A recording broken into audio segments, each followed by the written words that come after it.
पढ़ो पढ़ो सब कोई कहे, पढ़ना न जाने कोई, एक बार ऐसा पढ़ो कि फिर पढ़ना न हो।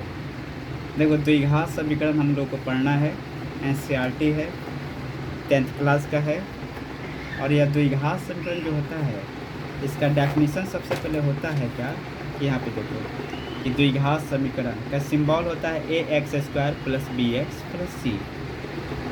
इसका डेफिनेशन होगा वह बीजीय व्यंजक जिसमें किसी चर राशि का अधिकतम घात 2 हो, द्विघात समीकरण कहलाता है।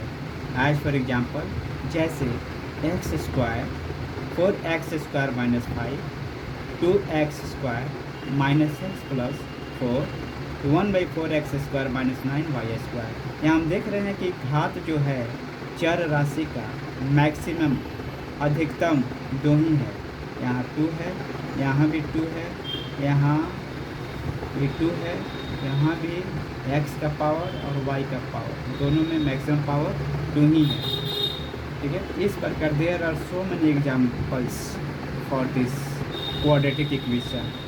इस द्विघात समीकरण का बहुत सारे एग्जाम्पल्स उदाहरण हो सकते हैं, इसलिए आगे लिखे हैं। इसमें कुछ मेन फैक्ट्स होता है, मुख्य तथ्य, इसको फार्मूला के तहत भी जाना जा सकता है। यहाँ है कि द्विघात समीकरण जो होता है उसमें केवल 2 ही शून्यक होते हैं। उन शून्यकों का नाम होता है अल्फा और बीटा। ठीक है, और द्विघात समीकरण जो निकाला जाता है इस चैप्टर में हम लोग को निकालने के लिए कहा जाएगा, तो सबसे पहले गुणनखंड विधि द्वारा जो निकाला जाता है उसके बारे में एक थोड़ा सा अध्ययन करेंगे।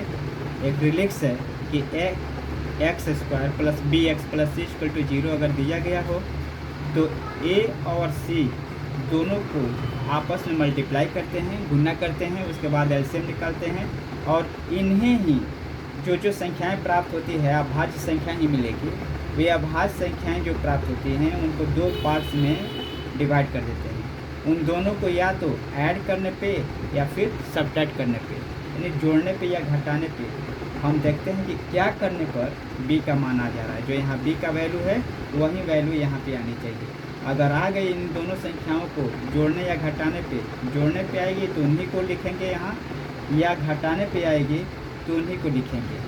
यानी जोड़ने और घटाने पे b का मान ही आना चाहिए। जब b का मान सही हो गया तो उन्हीं दोनों संख्याओं को b के जगह पे नेक्स्ट स्टेप में लिख दिया जाता है और फिर a के साथ फर्स्ट नंबर को और c के साथ सेकंड वाले को कॉमन निकाल कर और फिर उसका फैक्टर के रूप में लिख लिया जाता है, गुणनखंड के रूप में इन्हें लिख लिया जाता है। इस प्रकार हमको ये संख्या प्राप्त होती है। अब एक्सरसाइज 4.1 आ रहा है। इसमें क्वेश्चन दिया गया है कि जांच करें कि क्या निम्न द्विघात समीकरण है, यानी निम्न में नीचे, ये नीचे जितनी भी समीकरणें दी गई हैं ये द्विघात समीकरण के रूप में है या नहीं। तो आइए अब हम करें इसे।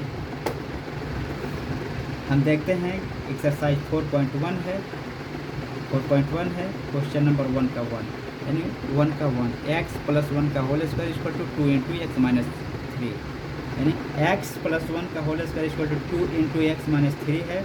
अब यहाँ x + 1 का होल स्क्वायर है, ये अब a + b के होल स्क्वायर के रूप में है तो इसको फार्मूला के रूप में है तो तोड़ेंगे और फिर यहाँ पे मल्टीप्लाई जो दिया गया 2 × x - 3 उसका भी फैक्टर यानी गुणनखंड जो दिया गया है उसको निकालेंगे, ब्रैकेट तोड़ेंगे। तो ये + b का होल स्क्वायर है x² + 2 × x + 1 + b² के रूप में 1² है। 2 × h 2x, 2 3 × 6 और प्लस इंटू माइनस है तो -6 हो गया। फिर सॉल्यूशन करेंगे आगे, x² हो गया और 2 × 1 = 2x और प्लस है तो प्लस 1² है तो 1 × 1 = 1 हो गया और ये 2x प्लस में इधर आकर माइनस हुआ। फिर इस साइड से -6 है, इधर आकर +6 हुआ = 0। यहाँ हम देखते हैं कि 2x प्लस है और 2x माइनस में दिया गया है तो हमारा मैथमेटिकल लॉजिकल कहता है कि अगर एक संख्या प्लस में और वही संख्या माइनस में है तो उन दोनों को कट कर दिया जाता है,